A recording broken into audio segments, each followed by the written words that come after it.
अभी तक देखिए हम लोग इंडस्ट्रियल जो टेरेस्ट्रियल बाउंड्री थी, ये टेरेस्ट्रियल बाउंड्री के बारे में पढ़ रहे थे कि इंडिया की जो टेरेस्ट्रियल बाउंड्री थी 15,200 किलोमीटर लंबी, वो आपके इस रीजन से स्टार्ट होती थी और यहाँ से स्टार्ट होकर के ये पूरा रीजन जो आपके था, ये इस रीजन से यहाँ तक, ये पूरी टेरेस्ट्रियल बाउंड्री थी इंडिया की। अब यहां से अगर हम साउथ की तरफ चलेंगे तो ये पूरा रीजन जो होता है ये आपका एक तरह से कोस्टल बाउंड्री हो जाती है, तो ये कोस्टल लेंथ हो जाती है। तो इंडिया के रेस्पेक्ट में अगर हम लोग देखें तो कोस्टल लेंथ जो इंडिया की पाई जाती है तो वो गुजरात से स्टार्ट होती है और ये आपके एक तरह से वेस्ट बंगाल तक यहां तक जाती है। तो कोस्टल लेंथ अगर हम देखें तो टोटल कोस्टल लेंथ जो इंडिया की पाई जाती है वो है 6100 किलोमीटर। ये क्या है? पेनिनसुलर इंडिया की coastal length of peninsular India. Total coastal length कहा जाएगा, तो total coastal length of India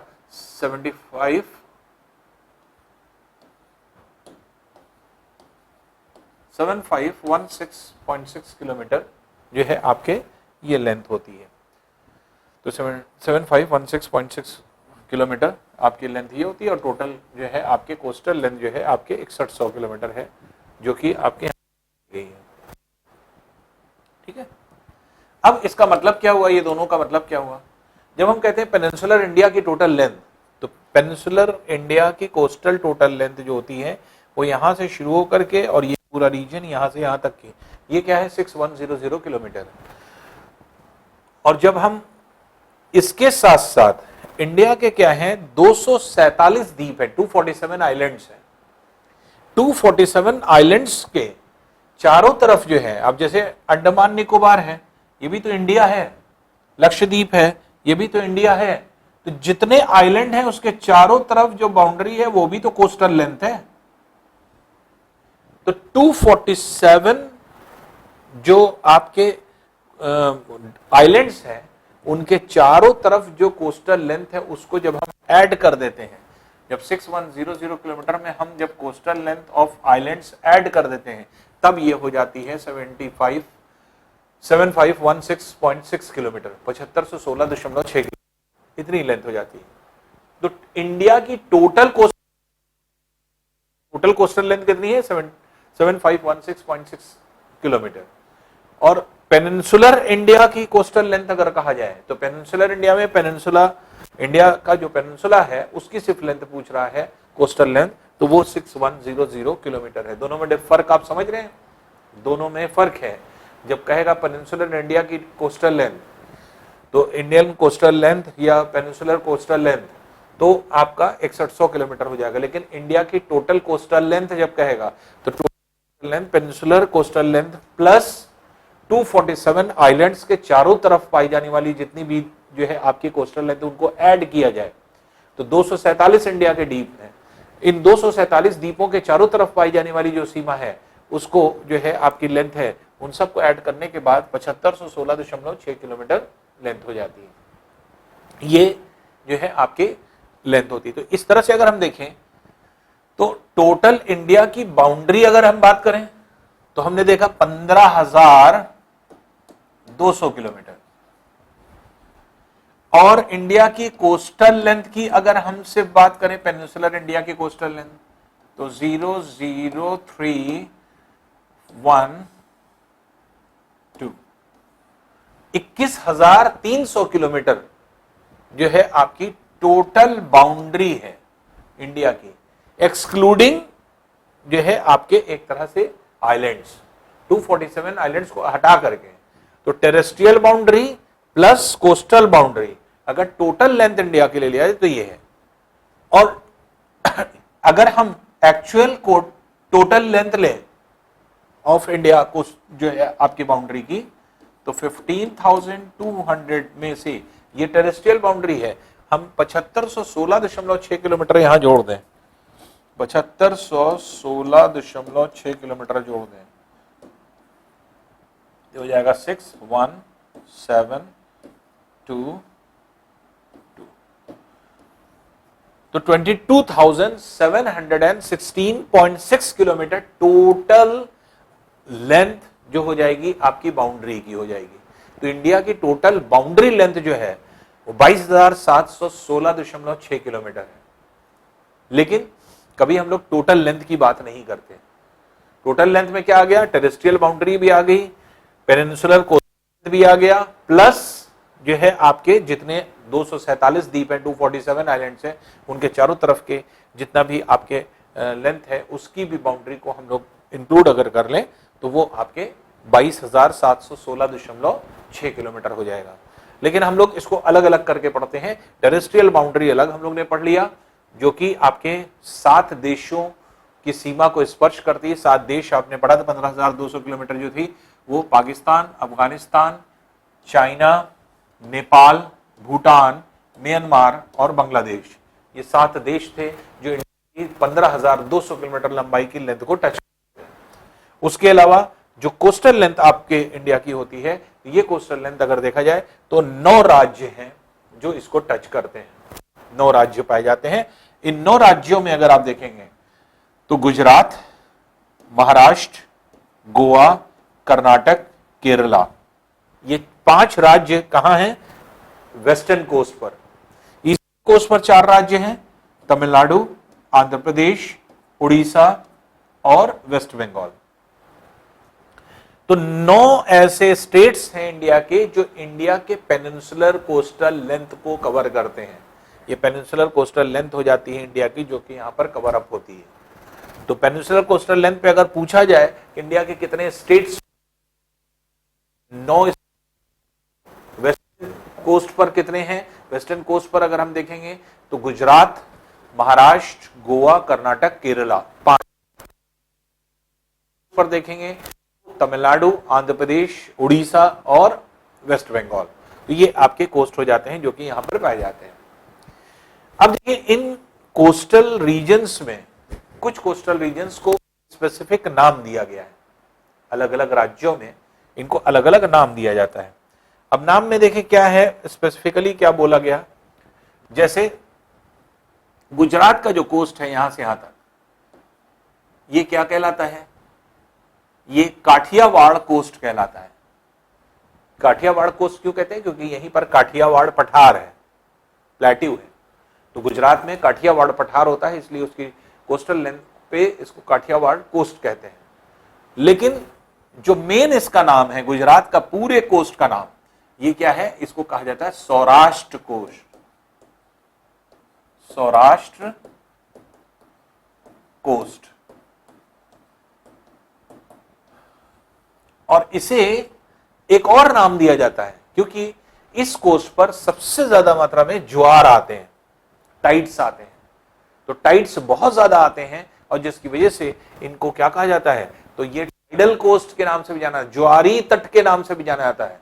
इनका एक और नाम हो गया, इनको कहा जाता है टाइडल कोस्ट, ज्वारी तट। तो इनको टाइडल कोस्ट के नाम से भी जाना जाता है। तो अब गुजरात को 3 नाम से पुकारा जा रहा है। एक काठियावाड़ कोस्ट, काठियावाड़ कोस्ट पूरे को तो नहीं कहते, लेकिन काठियावाड़ पठार ये है, यहां से यहां तक इस पूरे रीजन में काठियावाड़ कोस्ट हो जाता है। जो यहां से आप ले सकते हैं यहां तक, यहां से यहां तक है।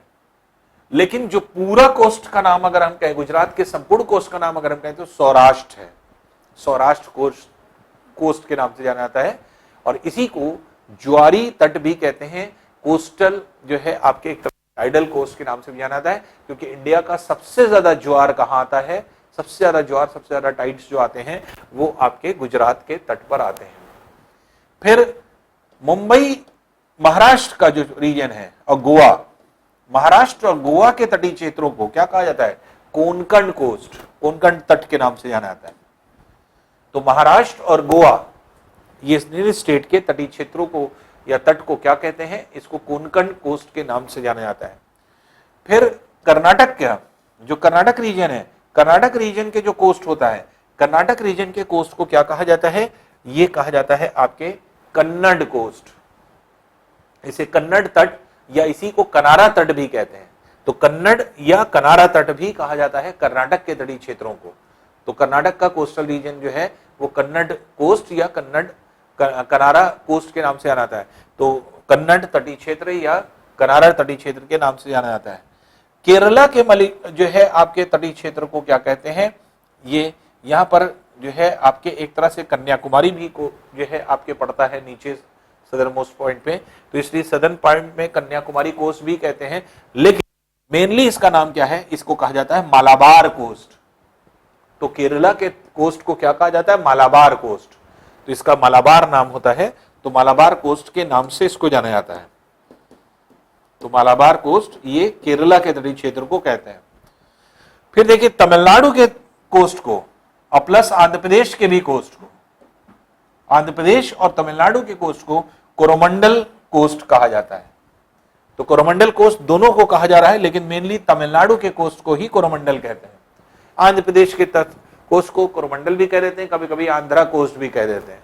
तो आंध्रा कोस्ट के नाम से जाना जाता है, जो कि आपके आंध्र प्रदेश का तटीय क्षेत्र होता है, और तमिलनाडु का जो तटीय क्षेत्र होता है उसको कोरोमंडल तट, जो कोरोमंडल तट के नाम से जाना जाता है।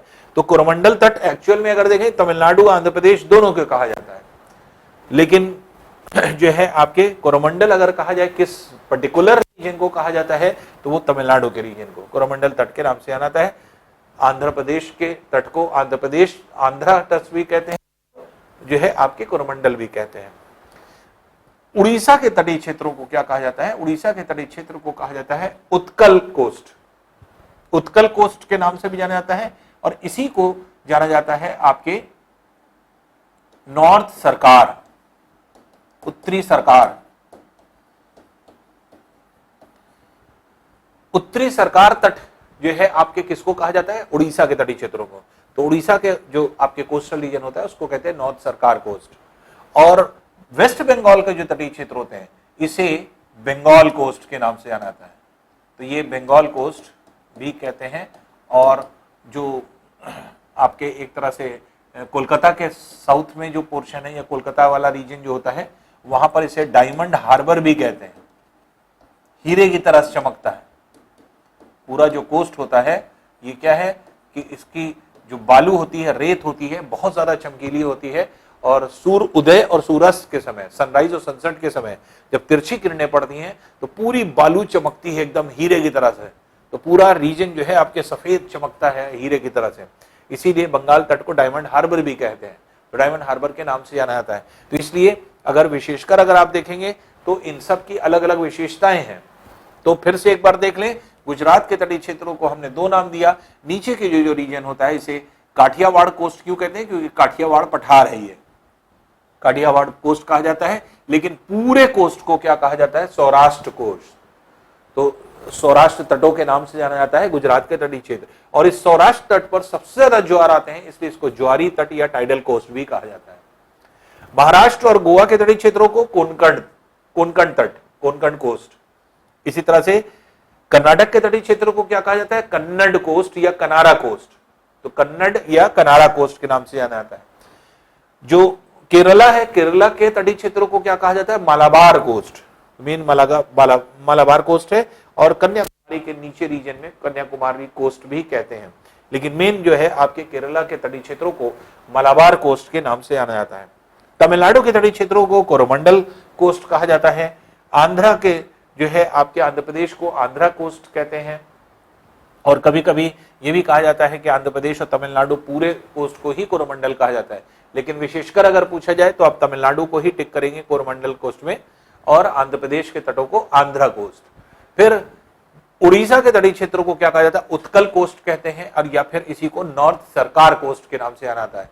ये नॉर्थ सरकार कोस्ट होता है जो कि यहाँ पाया जाता है, और जबकि वेस्ट बंगाल का जो तटीय क्षेत्र होता है उसे बंगाल कोस्ट के नाम से जाना जाता है, या इसी को डायमंड हार्बर कहते हैं। तो डायमंड हार्बर या फिर जो है आपके एक तरह से बंगाल कोस्ट के नाम से जाना जाता है। मेन जो प्रॉपर्टीज आपने पढ़ी, टाइडल कोस्ट, टाइडल कोस्ट इसको ज्वारी तट कहा जाता है, गुजरात के तटीय क्षेत्र होते हैं। तो गुजरात के तटीय क्षेत्रों को जो है आपके टाइडल कोस्ट कहते हैं। जबकि अगर आप देखेंगे तो कुछ इंपॉर्टेंट चीजें, जैसे केरला के तटीय क्षेत्र, जो मलाबार तटीय क्षेत्र होता है, जाने वाला मानसून सबसे ज्यादा बारिश यहीं पर करता है। तो यहाँ पे सबसे ज्यादा बारिश होती है मलाबार तटीय क्षेत्रों में, क्योंकि जैसे जैसे मानसून ऊपर चलता चला जाता है, मानसून की जो आपके एक तरह से जो आर्द्रता होती है वो कम होती चली जाती है। अभी जब मानसून पढ़ेंगे तो आपको क्लियर होगा। आर्द्रता कम होती चली जाती है, इसलिए केरला से कम बारिश होती है कर्नाटक में, कर्नाटक से कम बारिश होती है महाराष्ट्र में, महाराष्ट्र से कम गुजरात में, फिर और कम हो जाती है राजस्थान में, और जैसे जैसे ऊपर चलते चले जाते हैं और बारिश कम होती चली जाती है। इसलिए सबसे जो आने वाला जो आपके मानसून है, जिसको दक्षिण पश्चिम मानसून कहा जाता है, साउथ वेस्ट मानसून, ये जो है भारत में सबसे ज्यादा वर्षा कहां करता है? केरला में। तो केरला में सबसे ज्यादा वर्षा होती है दक्षिण पश्चिम मानसून की वजह से, या तो यहां पर होती है और या फिर इस रीजन में जो है आपके मेघालय, जो अरब सागर बंगाल की खाड़ी से उठने वाला जो आपके तूफान होता है, ये आपके मानसून होता है। तो मानसून क्योंकि दो तरफ से आता है, एक अरब सागर की ओर से आता है और एक जो है आपके बंगाल की खाड़ी की तरफ से। बंगाल की खाड़ी की तरफ से उठने वाला जो मानसून होता है वो बंगाल में, पश्चिम बंगाल में, आपके बांग्लादेश है, मेघालय है, खासतौर से मेघालय में बहुत ज्यादा वर्षा होती है, तो वो इसकी वजह से होती है। लेकिन साउथ वेस्ट मानसून जो कि अरेबियन सी से आ रहा है, वो सबसे ज्यादा वर्षा कहां पे करता है? केरला तटीय क्षेत्र में। जबकि लौटने वाला मानसून अगर हम कहेंगे तो लौटने वाला मानसून सबसे ज्यादा वर्षा करता है कोरोमंडल तट पर। तो लौटते हुए मानसून, जिसको नॉर्थ ईस्ट मानसून कहा जाता है, तो ये जो है साउथ वेस्ट मानसून जो होता है आपके जाने वाला मानसून होता है और लौटने वाला नॉर्थ ईस्ट होता है। तो साउथ अगर कहा जाए साउथ वेस्ट मानसून से सबसे ज्यादा वर्षा किसको होती है, कौन पाता है? तो केरला। और नॉर्थ ईस्ट मानसून जो कि आपके वापस लौटता है, वापस लौटने वाला मानसून सबसे ज्यादा वर्षा करता है कोरोमंडल तटीय क्षेत्र में। तो कोरोमंडल में सबसे ज्यादा बारिश होती है। तो ये जो है आपके इस कोस्ट की विशेषताएं हैं। दूसरी इंपॉर्टेंट चीज ये है कि जो उत्तरी सरकार तट है, उत्कल कोस्ट, ये जो है यहां पर सबसे ज्यादा चक्रवात आते हैं, साइक्लोन्स। क्योंकि साइक्लोन्स जैसे आपने पढ़ा है कि उत्तरी गोलार्ध के चक्रवात जो होते हैं फेरल के नियम का अनुसरण करते हैं और अपनी दिशा से दाहिनी ओर विस्तृत होते चले जाते हैं उत्तरी गोलार्ध में। तो नीचे से आते तो हैं, लेकिन उत्तरी गोलार्ध होने की वजह से अपनी दिशा से दाहिनी ओर मुड़ते मुड़ते अल्टीमेटली जा करके अधिकांशता जिनको जो है कोरोमंडल और आंध्र प्रदेश के तट पर जाके स्ट्राइक करना चाहिए, वो सब घूम जाते हैं और घूम करके उड़ीसा के तटीय क्षेत्र में जो है आपके चक्रवात आते हैं। तो चक्रवात इंडिया के सभी कोस्ट पे आते हैं। इस ओर से जब आते हैं तो महाराष्ट्र राष्ट्र में आते रहते हैं, आप देखते हैं। तो लेकिन जो चक्रवात सर्वाधिक देखे जाते हैं वो आपके देखे जाते हैं उत्तरी सरकार तट पर, इसलिए इसको चक्रवाती तट भी कहते हैं। तो इसको चक्रवाती तट के नाम से जाना जाता है। जो है आपके इसे जो है साइक्लोनिक कोस्ट के नाम से जाना जाता है। तो ये जो है आपके स्पेसिफिकेशन हो जाता है इसका। अब देखिए स्टेट वाइज अगर हम लेंथ देखें, स्टेट वाइज लेंथ देखने का मतलब कि कितनी लंबाई है किसी कोस्टल लेंथ की। तो टोटल लेंथ अगर हम देखें, सबसे ज्यादा लंबाई पाई जाती है इस गुजरात की।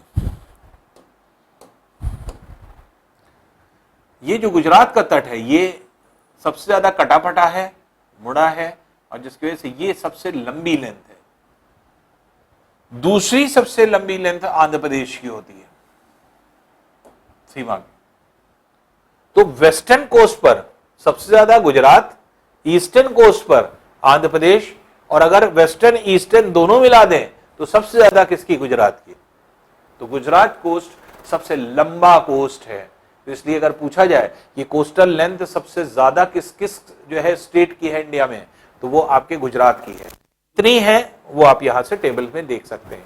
तो गुजरात की जो कोस्ट है कोस्टल लेंथ 1214.7 किलोमीटर है, जो सबसे ज्यादा लंबी है। फिर दूसरे स्थान पे आता है आंध्र प्रदेश, 973.7 किलोमीटर लंबा है, जो है आपके तट है। तो ये वेस्ट में हो गया, ये ईस्ट में हो गया। अब पूरे इंडिया की पूछा जाए तो गुजरात है आंसर। वेस्टर्न कोस्ट पे पूछा जाए तो गुजरात है। ईस्टर्न कोस्ट पे सबसे ज्यादा पूछा जाए आंध्र प्रदेश है। फिर इसी तरह से आंध्र प्रदेश के बाद फिर आपके तमिलनाडु होता है 906.9 किलोमीटर। फिर महाराष्ट्र का होता है कोंकण, जो कि 652.6 किलोमीटर होता है। फिर केरला का होता है 569.7 किलोमीटर। फिर उड़ीसा का होता है जो कि आपके होता है 476.4 किलोमीटर। फिर जाके कर्नाटक का होता है जो कि आपके 280 किलोमीटर लेंथ होती है इसकी। उसके बाद फिर इसके बाद गोवा का होता है, गोवा जो कि 160.5 किलोमीटर होता है गोवा का। और थोड़ा सा कम होता है वेस्ट बंगाल जो कि 157.5 किलोमीटर है। और जबकि पुदुचेरी जो है, जो यूनियन टेरिटरी है, वो सबसे कम है, जो कि 30.6 जो है आपके लेंथ इसकी होती है।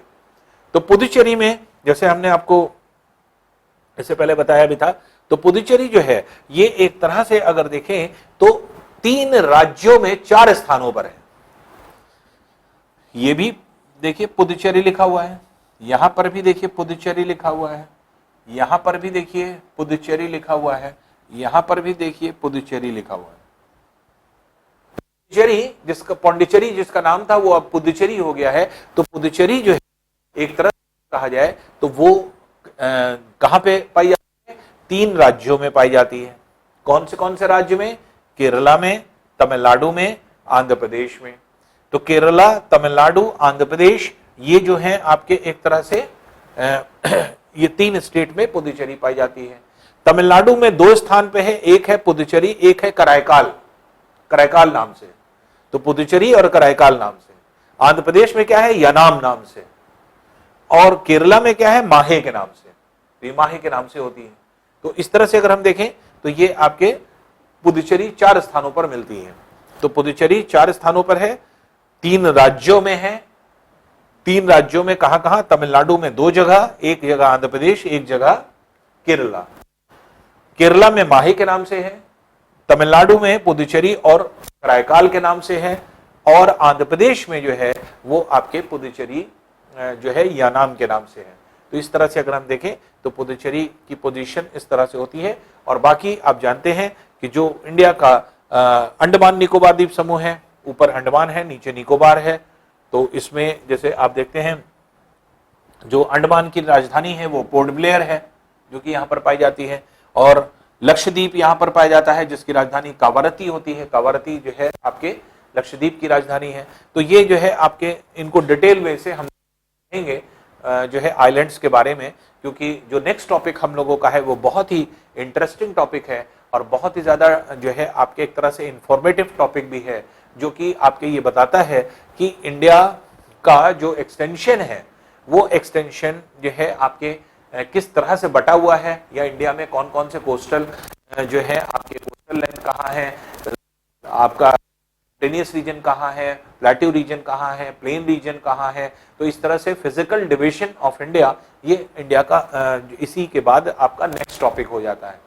ये नेक्स्ट टॉपिक जो है ये इंटरेस्टिंग भी है, बड़ा भी है, लेकिन उस पूरे टॉपिक से आप बहुत आसानी से सारे क्वेश्चंस जो है निकाल लेंगे और हर एक चीज बहुत क्लियरली समझ लेंगे कि जो आपके दिया हुआ है, जितनी भी चीजें दी हैं कि कौन कौन सी चीजें कहाँ कहाँ जो है आपकी पाई जाती हैं, तो वो आसानी से इजीली आप डिटेक्ट कर लेंगे।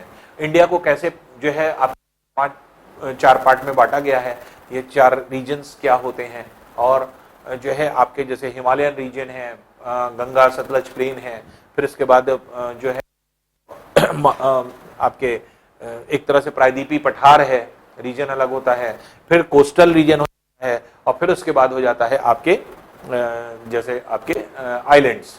तो ये जब आइलैंड्स की बात आएगी तो यहां पर फिर हम लोग एक एक करके सारे आइलैंड्स की डिटेल पढ़ेंगे, और फिर आइलैंड्स की डिटेल पढ़ कर और तब हम लोग इसको जो है आगे कंटिन्यू करेंगे। तो इस तरह से हम लोग देखें तो इस तरह से इंडिया का अभी हम लोग पढ़ के रहे थे फिजिकल लोकेशन, तो लोकेशन ऑफ इंडिया, तो फिजिकली कहाँ इंडिया जो है लोकेट करता है, किस जगह पर है, कहाँ पर क्या इसकी इंपॉर्टेंस है, किस जगह पर जो है प्लेस्ड है ये। अब इसके साथ जो नेक्स्ट पार्ट आपका आता है वो बहुत इंटरेस्टिंग है। नेक्स्ट पार्ट इसी के आगे स्टार्ट होगा, फिजिकल डिवीजन ऑफ इंडिया।